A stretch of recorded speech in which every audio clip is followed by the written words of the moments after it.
Bueno, pues bienvenidos a nuestra sesión cultural del mes de mayo. Es un honor para nosotros presentarles a la doctora Marta Elena Uribe Ramos. A la doctora la conocen porque está junto conmigo en la coordinación de las actividades del club, en las actividades académicas, culturales, para pacientes y para profesionales de la salud, desde geriatras hasta todas las especialidades. Todos ustedes ya la conocen, bueno, en su mayoría. No hace falta hacer tanta presentación, pero les quiero platicar un poco de su biografía, de su currículum.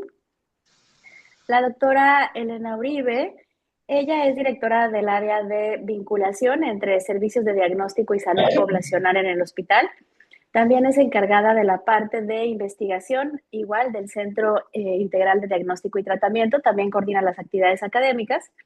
Y si ustedes se acuerdan, también nos ha dado excelentes ponencias y pláticas en relación a los fármacos, a los medicamentos. La doctora tiene varias especialidades, maestrías, tanto dentro como fuera del país, en relación al uso de fármacos. Y además de todo esto, ella es una apasionada de la cultura, de la pintura, del arte en general, y entonces, si ustedes recuerdan, nos ha dado otras presentaciones relacionadas con pintores y con actividades artísticas que han tenido impacto a nivel mundial. Esta vez nos va a presentar el tema de postimpresionismo y bueno, pues esperemos que les guste, que lo disfruten y bueno, pues déjenme ver si ya vamos a comenzar. Eh, Denme un segundito más.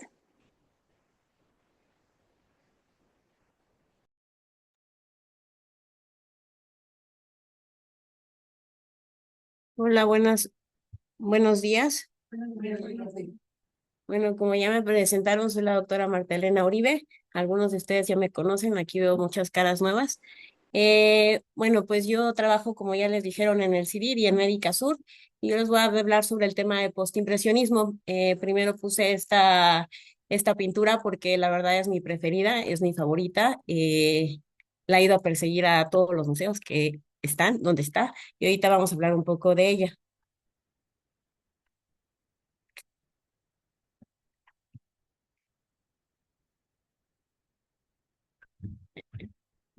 Eh, bueno, ¿desde cuándo nació el término postimpresionismo? El término postimpresionismo no nació en el momento en el que se dio, sino fue posteriormente, hasta 1910.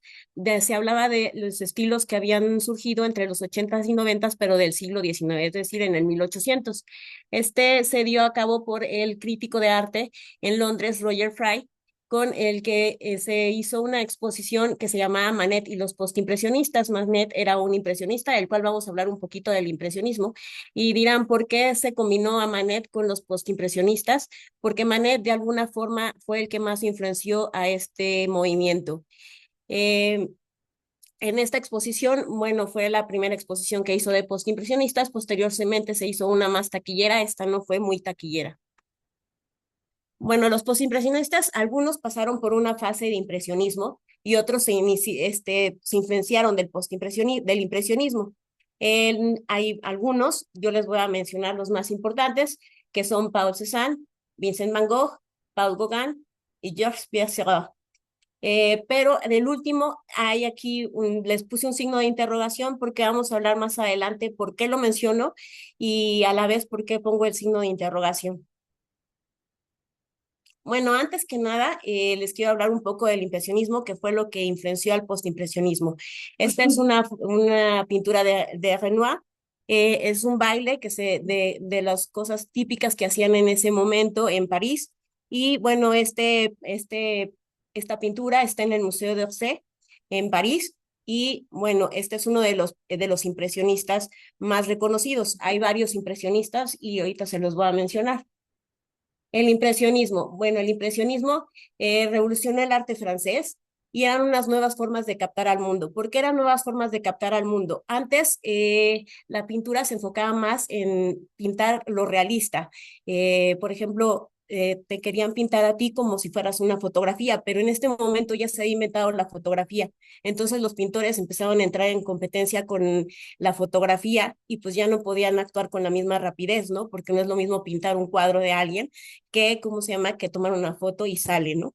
Entonces ahí fue donde empezó a surgir las ganas de poder cambiar un poco el arte.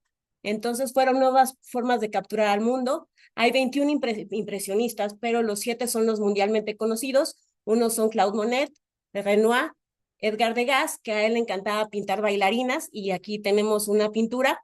Esta es la clase de danza, y fue más o menos en 1873 y 76 cuando se pintó, es en óleo.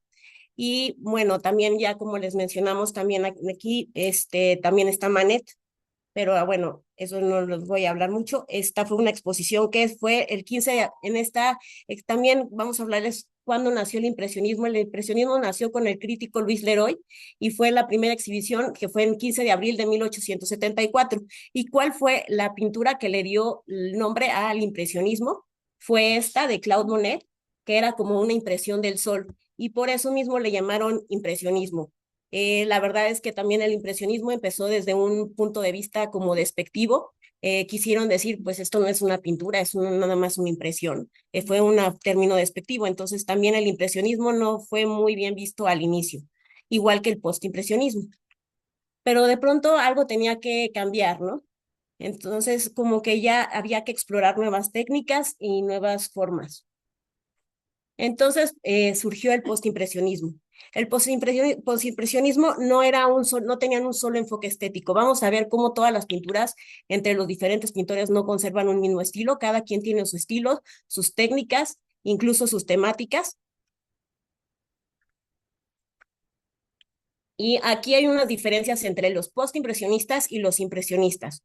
Los se alejaron del naturalismo y del impresionismo. Es decir, los impresionistas salían más a pintar hacia afuera, la luz natural, se enfocaban mucho en la luz que le daba el sol a las pinturas. Pintaban con pinceladas muy rápidas porque precisamente pues muchas veces el sol iba cambiando y las nubes iban cambiando la iluminación. Entonces esto hacía que, ¿cómo se llama?, que tuvieran pinceladas más rápidas. Tenían colores vivos, pero acá van a tener colores más vivos que van a expresar más cosas, que van a expresar emociones, y van a tener pinceladas más densas y expresivas. Se enfatizan más en las formas geométricas como Cézanne, que ahorita las vamos a ver, y tienen sus temas propios, quieren explorar la mente del artista, su visión, su punto de vista y cómo se sienten ellos emocionalmente. Entonces vamos a empezar con Paul Cézanne. ¿Por qué vamos a empezar con Paul Cézanne? Porque es el que se considera el padre del postimpresionismo. Él nació en Aix-en-Provence en 1839 y murió en 1906. Aquí tenemos una foto de él y al lado pues un autorretrato ya cuando ya era un poco más grande. Y bueno, se asoció mucho a los impresionistas. De hecho sí tuvo algunas presentaciones en exhibiciones impresionistas, pero sin embargo, pues él ya quería explorar algo diferente, ¿no? Él se quería basar en las formas y quería hacer primero una de sus frases fue hacer del impresionismo algo sólido y duradero como el arte de los museos. La obra de Cézanne, pues, fue descubierta ya hasta después, en 1890. En la infancia, Cézanne vivió en la Provence, estuvo dominado por su padre, él era una persona de familia acomodada, su papá era un banquero y su amigo Emil, y por ellos fue muy influenciado. Entonces, al principio, él no empezó con la pintura, él empezó con la pintura de forma más amateur. Lo primero que se dedicó fue a ser abogado y posteriormente ya inició con la pintura. Después se muda a París y ahí asistió a una escuela de arte privada en la Académie Suisse. Esta es una fotografía, también es un autorretrato de él, que él está en la National Gallery de Londres. Bueno, él al principio, ¿qué fue lo que quiso enfocarse? Él, si se fijan en esta pintura de Paul Cézanne de 1885, que está en el Met Fifth Avenue en la Galería 826. Si ustedes aquí se pueden fijar, hay muchas formas geométricas y esto es lo que ahorita les voy a explicar. Él absorbió principalmente las influencias de Manet en sus primeros años, y también imitaba mucho las obras de Courbet. aplicando gruesas capas de pintura y con una espátula. Hacia 1880 su pincelada se volvió más sistemática y ordenada. Él quería más un orden, ¿no? Sí quería todavía la luz de los impresionistas y todo eso, pero querían pinceladas, tomarse más tiempo para dar las pinceladas, no pintar rápido porque se le iba a ir la luz. Entonces, transformó la visión, trasnosó la visión de las vibraciones luminosas y cromáticas del impresionismo en una visión de formas más definidas por el color. Aquí también podemos ver cómo está basado en las figuras geométricas, ¿no? Se ven mucho los cuadros, pero él decía que todo se ajustaba a tres formas principalmente, la esfera, el cono y el cilindro. Y con eso se podían hacer diferentes figuras y todo. Si se fijan, pues ya aquí ya es más un orden, y todo se ajusta a la naturaleza, ¿no? Y tiene formas más simplificadas y quiere más un orden. Esta fotografía, esta pintura está en el National Gallery de Londres también. Bueno, esta foto también de fotografía, pintura, es de una colección privada y se llama Recipientes y plato con fruta en un tapete. Eh, a veces dijo, pues no nada más quería pintar paisajes y todo, también quería basarse en cosas simples de la vida y pues dijo, quiero asombrar al país con una manzana y pintó muchos de estos tipos de bodegones en los que ponían platos, jarras, recipientes de loza, manzanas, frutas como naranjas. Entonces, de estas pinturas hay diferentes, pero con la misma temática. También le gustaba retratar temas de humildes y carentes de relevancia, ¿no? Como este. Y acá esta es una pintura muy famosa, de la cual pues se encuentra por ejemplo, las más famosas se encuentran en tres diferentes museos, en el Metropolitan Museum of Art en Nueva York, en el de Filadelfia y en el Museo de Orsay en París. Pero sin embargo pintó más de 60 versiones de estas. Vamos a ver que pues hay muchos pintores que no nada más tienen una versión de su pintura, como El Inicio que ya vimos, esa pues está también en tres museos diferentes, ¿no? Y La Noche Estrellada, que también más adelante hablaremos. Uno de los temas más emblemáticos del pintor postimpresionista Paul Cézanne es esta montaña. Y esta montaña fue en Aix-en-Provence, que como ya dijimos fue donde nació, está en el sur de Francia, y se descomponen las montañas en formas geométricas. Como ya dijimos, esto es en formas geométricas y esto es importante que lo tengan en cuenta porque de ahí va a salir otro nuevo estilo de pintura, el cual vamos a ver posteriormente, que es muy importante y es de un pintor que es también muy conocido. Ya como última pintura que les quiero mostrar de Paul Cézanne es esta que me gusta mucho. ¿Por qué? Porque muestra a dos jugadores de cartas que pasan su tiempo habitual y esto es lo que normalmente hacían en Francia, como ya dijimos, en el sur de Francia, como ya dijimos, a él le gustaba también pintar lo mundano, lo más humilde y de estos eso es óleo y está también en el Museo d'Orsay y fue pintada entre 1890 y 1892. Le gustaba pintar campesinos, lugareños, con ropas sencillas. Ahora les voy a hablar de un pintor que a mí me apasiona mucho, que a mí me gusta mucho y que a mí no sé, yo me siento muy identificada con él, con sus pinturas, por diferentes razones. Bueno, este es un autorretrato de él. Si se fijan, está en tonalidades azules, entonces puede resaltar su cara, que es más blanca y con pelo pelirrojo. Bueno, pues un poco de la vida de Vincent van Gogh. Él era, ¿cómo se llama? Nació en Zundert, en Países Bajos, en 1853. Vivió en Francia la mayor parte de su tiempo. Estuvo en contacto con muchos impresionistas y su vida concluyó trágicamente. Él en un inicio era de una familia religiosa. Su padre se podría decir que era un pastor. Él empezó predicando, pero al final de cuentas se dio cuenta que él no se quería dedicar a la religión. Hay que decir un dato cultural importante, es que también no fue el primer Vincent Van Gogh que hubo. Nació antes que él un niño al que le pusieron Vincent Van Gogh, el cual falleció y sus papás volvieron a tener un hijo y a él le volvieron a poner Vincent Van Gogh.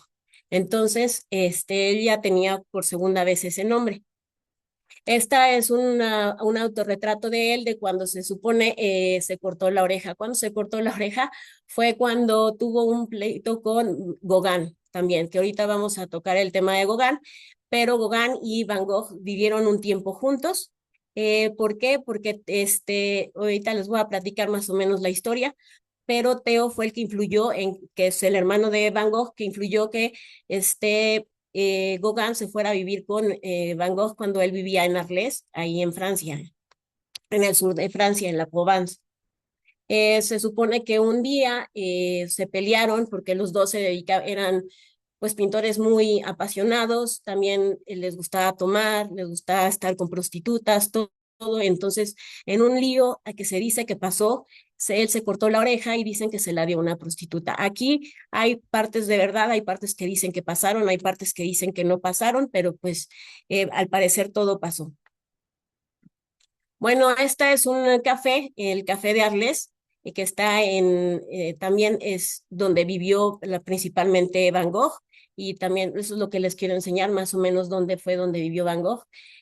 Aquí lo que podemos ver son colores muy vivos, y él lo que intentaba transmitir era o alegría o dolor o nostalgia. Aquí, como podemos ver, los colores son muy vivos, muy intensos, y los colores a menudo eran aplicados en su estado puro. Él también muchas veces usaba el mango de pincel para hacer trazos, y esto le llamaba la técnica más libre. Bueno, estas otras dos son pinturas de él. Si se fijan, las tonalidades son diferentes, pero en todos pone mucha intensidad. Lo que nos transmite este pintor es mucha intensidad, todo lo que sentía. Él, tenemos que decir que tenía problemas de salud mental. Algunos dicen que tenía trastorno bipolar, pero tampoco está realmente comprobado. Igual que también, al parecer, sí se suicidó, lo cual tampoco es totalmente ya un hecho. Parecer todo eso sucedió. Y esto eran, lo que a él le encantaba pintar más, eran su tema preferido era pintar paisajes. ¿De dónde? De la Provence, que era donde vivía, que era Arles, que Arles está en la Provence.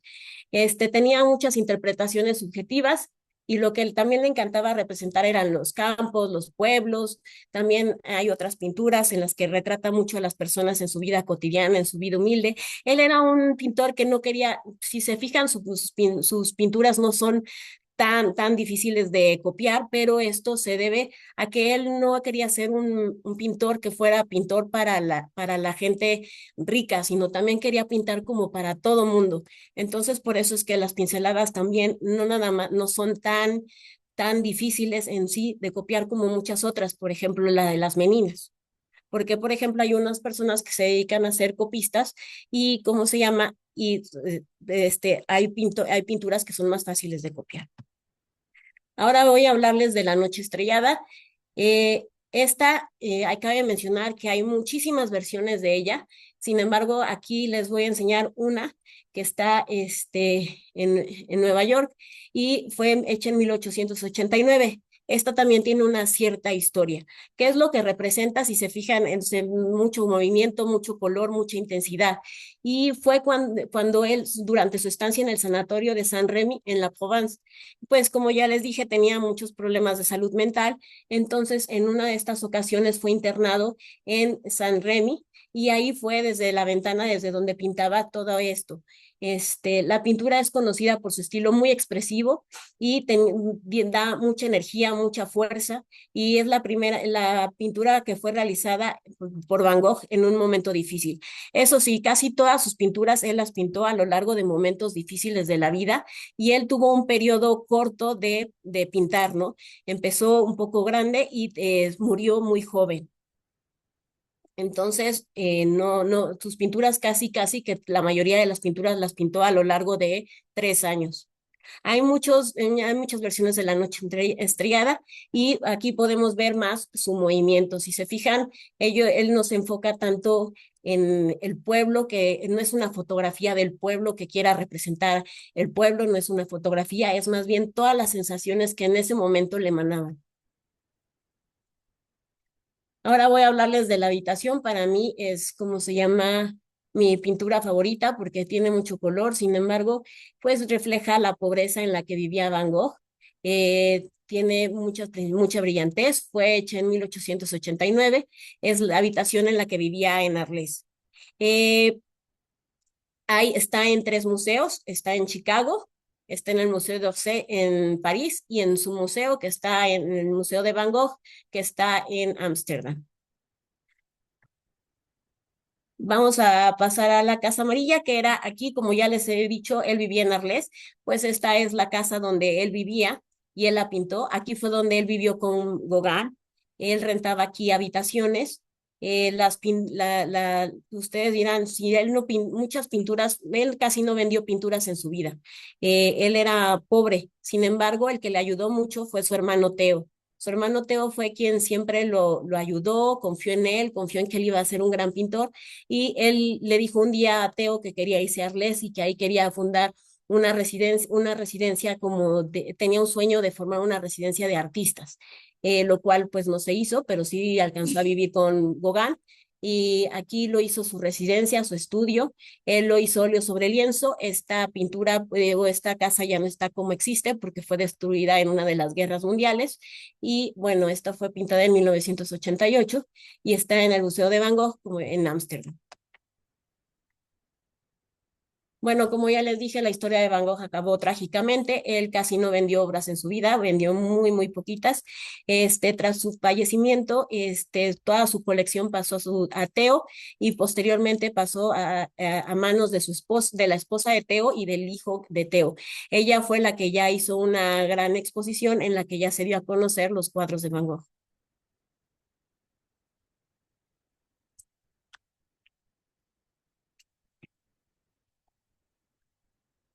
Como ya les hablé de Van Gogh, ahora les quiero hablar de Paul Gauguin, que fue quien vivió con Van Gogh en un corto periodo de tiempo. ¿Por qué? Pues porque se pelearon y aparte no eran amigos en sí.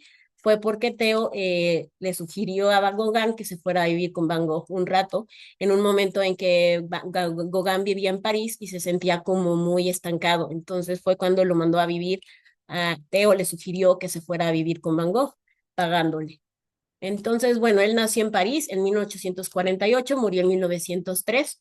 Eh, fue un artista muy innovador junto con este Van Gogh. Fue también un artista muy incomprendido. Como ya les dije, la mayoría de los postimpresionistas no fueron valorados en su época. Y pues bueno, es por eso que su nombre fue también a postmortem. Su pasión lo hizo olvidar la vida acomodada. Ahorita les voy a platicar dónde terminó viviendo él y vivió con Van Gogh un tiempo en Arles. Perdona que hay una falta de ortografía.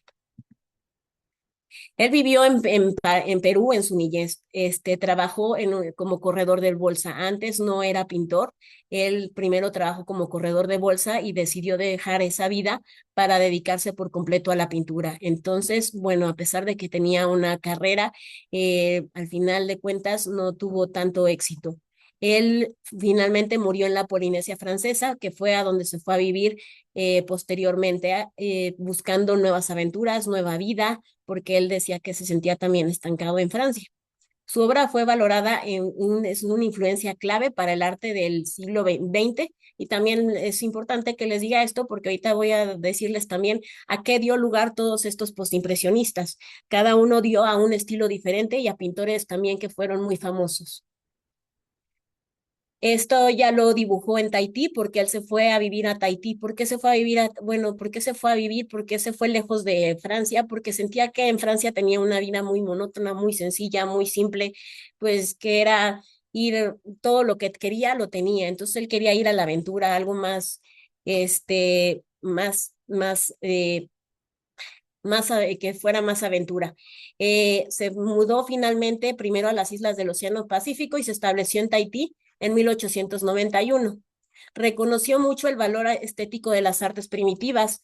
A él le gustaban, empezó a valorar las artes primitivas, detectó en ellas que había ausencia, como ellos no tenían clases de pintura como había en Francia, como había esto, aquí pues la pintura era un poco menos, con menos técnica, menos colores había, entonces a él le llamó mucho la atención y lo que le llamó también mucho pintar fue todas estas costumbres que ellos tenían y todo lo que ellas le llamaban las artes primitivas, ¿no? Es un poco despectivo el nombre, sí, pero así les llamaban. Estudió todas las obras de los pueblos asiáticos y aquí dibujó a mujeres en Tahití.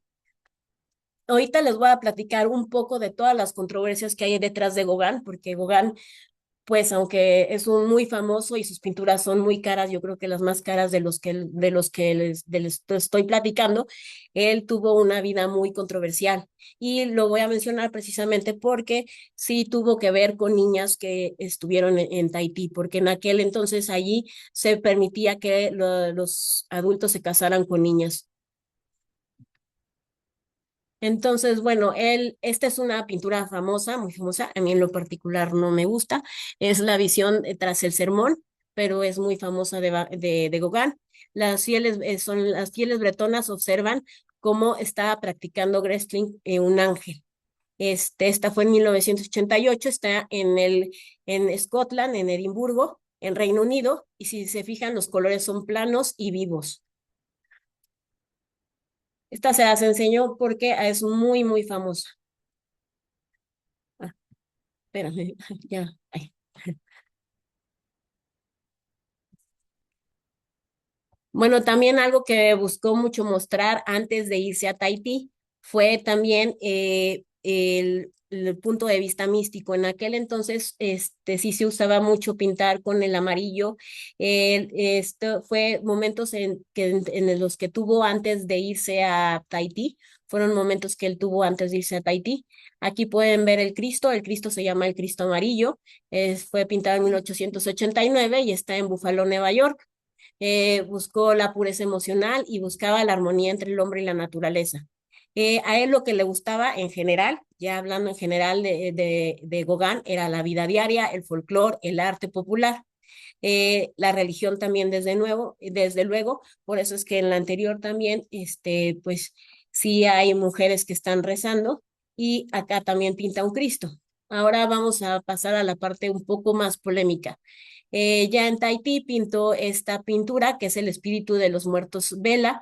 Si se fijan, es una mujer tahitiana recostada, desnuda, boca abajo, observada por un espíritu. Los muertos decían que los muertos vigilaban a los vivos. Refleja mucho miedo, pues no sé, ustedes la ven, a mí me asusta un poco, me da temor, refleja, pero también refleja deseo. Y bueno, un choque cultural con Gauguin fue la cosmovisión que tenía con la visión tahitiana. Vamos a hablarles un poco de las controversias, ¿no? A él no solo le gustaba pintar, pues ahora sí que mujeres tahitianas, ¿no? Sino también tuvo que ver con ellas. Entonces, muchas veces fue criticado porque dicen que fue a hacer un tipo de colonialismo y veía pues ahora sí que sí se mudó a la aventura y todo, pero lo veía como primitivo. Gauguin viajó a la Polinesia buscando una vida primitiva idealizada, ¿no? Entonces eso se le juzga mucho cómo fue que vio su nueva aventura, ¿no? Relaciones con menores. En Tahití tuvo relaciones con niñas indígenas, algunas de 13, 14 años. En aquel entonces ahí sí se permitía que las niñas se casaran a esa edad, ahorita pues no, pero hoy se considera pues un abuso sexual infantil. Pero de todas maneras, aunque fuera permitido, no es bien visto, ¿no?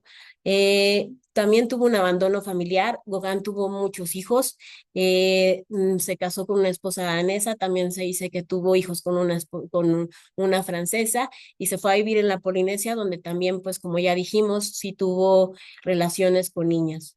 Eh, También dicen que tuvo racismo y apropiación cultural. ¿Por qué? Porque muchas veces pintaba esto y pintaba ¿cómo se llama?, rituales de los tahitianos y de todo esto, pero no realmente entendía y hacía empatía con lo que realmente significaban estas costumbres o estos ritos religiosos para él. Él nada más lo veía como un poco pues, enigmático y ya. Entonces, eso se le critica mucho. Esta es una foto que se llama El agua misteriosa, que está en Zúrich y fue pintada en 1893. Bueno, pues ya hablamos de los postimpresionistas más importantes que hay. Sin embargo, hay más. Por ejemplo, también Lautrec. De Lautrec no voy a hablar, por ejemplo, pero les quiero hablar de uno en especial que hay críticos que dicen que sí está dentro del postimpresionismo y quienes no. Hay, por ejemplo, en este libro que tengo, dice que sí son de los postimpresionistas y hay en otros que dicen que ya es un nuevo movimiento. Entonces es Seurat. Él nació en 1859 y 1891. Él lo que desarrolló fue el puntillismo. El puntillismo se basaba en que con puntitos de diferentes colores, al final, formaban diferentes figuras y diferentes patrones. Esta es su foto y esta no es su autorretrato, sino es parte de una pintura. Les hice acercamiento para que vieran cómo se ven los puntitos, pero ahorita vamos a ver la pintura más grande y este es de una pintura que se llama Desfile en el Circo, que fue hecha entre 1987 y 1988 y también es importante esta pintura, ahorita les voy a platicar por qué. Es en óleo y es en París. Es ¿Cómo dijo que se llama esta técnica de los puntillismo. puntillismo?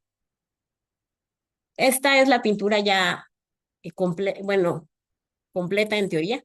Este, si se fijan, son colores vivos, contrastantes, pero a pesar de que pues el circo es como se llama un momento pues, de mucha emoción, de mucha alegría, aquí se puede ver como cierta frialdad y distancia emocional. Podemos ver que todos están serios y a pesar de que está representando pues un ambiente que como ya sabemos el del circo como es, ¿no? Esta fue la última pintura de él, fue antes de su muerte, entonces fue en 1891 y por eso es que esta es una obra inconclusa. Y bueno, como podemos ver, tiene colores vivos y contrastantes. Si se fijan, a pesar de que son puros puntos de diferentes colores, van formando diferentes figuras. Bueno, les estaba platicando que este pintor, algunos dicen que es desde el postimpresionismo, otros dicen que formó el neoimpresionismo y dio lugar al puntillismo. Dicen muchos que fue un periodo de transición entre el impresionismo y el postimpresionismo. Él ingresa a los 15 años a la escuela de municipal de dibujo y después ingresa a la Escuela de Bellas Artes en París. No destaca por su talento artístico, por lo que decide pues algo diferente, ¿no? Así que nace el puntillismo en que se basa en los puntos de colores que al final el ojo humano va a, ¿cómo se llama? Recrear y a través de su retina, va a todos a hacer una conclusión en su mente. Esta pintura se puede ver más remarcados los puntos, pero sin embargo podemos ver figuras. Él lo que se basó mucho, él quería hacer como la ciencia, ver la ciencia en la pintura. Entonces vio cómo juntando puntos de diferentes colores armaba diferentes. Por ejemplo, combinaba el verde con el azul con el amarillo y pues se formaba verde. El artista hizo lo que le llamó la ciencia del color y podría, la mezcla ya la hacías tú en tu ojo. El propio espectador era el que fusionaba esta paleta de colores. Esta es la pintura más famosa, a mí me gusta muchísimo. Está en el Museo de Chicago. Si podemos ver, si ahorita vamos a explicar más o menos un poco, si podemos ver, hay unas zonas de sombra que, bueno, parece dar sombra, que es el verde más fuerte y, bueno, el verde más clarito. Es una pintura que se desarrolla, pues, en aquellos tiempos en París, querían demostrar cómo era la vida en aquel tiempo, y ahí están tanto burgueses como personas no, no burguesas y bueno, esta se llama El Domingo en la Gran Yat, en 1884. 1800, digo, así se llama exactamente toda la pintura, o sea, con el 1884, aunque él la pintó durante 2 años, entre 1884 y 1886. Es óleo sobre el lienzo y como ya les dije, está en el Art Institute of Chicago y es conocida porque es la más conocida y es la obra de mayor tamaño de él. Eh, como ya les dije, muestra diferentes clases sociales paseando y relajándose por un parque al oeste del país. Es la sensación de atemporalidad asociada al arte antiguo. Si podemos ver cómo son las figuras, cómo están como muy perfiladas, entonces se basa como un poco en la cultura egipcia y griega y tiene pequeñas pinceladas horizontales, así fue como la pintó, pequeñas pinceladas horizontales en colores complementarios y luego fue añadiendo puntos que ya fusionaban, por ejemplo, para formar el verde, ¿no? Amarillo y azul, y así fue formando diferentes, por ejemplo, el negro, pues si se fijan, si hacen un zoom, son muchísimos colores, no nada más es la pintura negra. Y bueno, añadió, como ya les dije, una zona de luz y sombra. Quiero que es una frase de él fue que quiero que la gente moderna con sus rasgos esenciales se mueva como lo hace en esos frisos y colocarlos en lienzos organizados por armonías de color. A mí esta pintura en especial me gusta muchísimo. Acá hay otra que también igual y desde aquí no se puede ver que es puntillismo, pero también es hecha con puntillismo. Se llama El baño en la nieve y está en el National Gallery de Londres, en Reino Unido. Y aquí intentó exponer su obra en el Salón de París, pero aquí fue rechazado. Entonces dice, pues si yo soy rechazado, entonces voy a poner mi propio salón de artistas independientes. Y aquí él decía, sin jurado y sin permisos y se convirtió en el principal impulsor de las tendencias artísticas de mediados del siglo XX. Otra cosa que le gustaba mucho fotografía, de retratar, fue, por ejemplo, la Torre Eiffel. Aquí está más en puntillismo. Bueno, de él se burlaron mucho, igual que todos, como ya dijimos, ellos no fueron muy famosos durante su vida, más bien fueron reconocidos ya de su muerte. Entonces, bueno, su situación económica no fue la mejor. Relaciones personales, tuvo más de 15 hijos no reconocidos, sin que su esposa se enterara, e interminables noches de juerga que debilitaron su salud. También les quiero decir que también, por ejemplo, Van Gogh tuvo sífilis, Gauguin también tuvo sífilis. ¿Por qué? Porque pues se metían mucho en ese momento con prostitutas y tenían muchos sexos y aparte no había protección. Con 31 años el artista fallecería de difteria, dejando parte de su obra inacabada, ¿no? Como ya les expliqué, la pintura del circo, que esa es la que está inacabada. Y bueno, ya vimos que lo que le gustaba pintar era la vida moderna de París, como los paisajes como el baño, como el que estaba en el parque. También, bueno, eran paisajes de París y gente, ¿no? Ahora, él a qué dio al puntillismo y aquí tenemos uno de los pintores que se basó en Seurat, en su técnica, y es Signac. Esta es una pintura de Signac, esa nada más la voy a mencionar porque pues en sí, él propició a Signac, ¿no? Ahora vamos a ver un poco de qué fue lo que estos postimpresionistas impulsaron. Estos postimpresionistas, Van Gogh, como se basaba mucho en las emociones, en proyectar, mm, más allá, creó el expresionismo, ¿no? Como uno de los expresionistas más famosos es Edvard Munch con El Grito. Van Gogh proyectaba muchas emociones en sus pinturas y todo, y se reflejaba que ahí había mucho sentimiento, mucha pasión.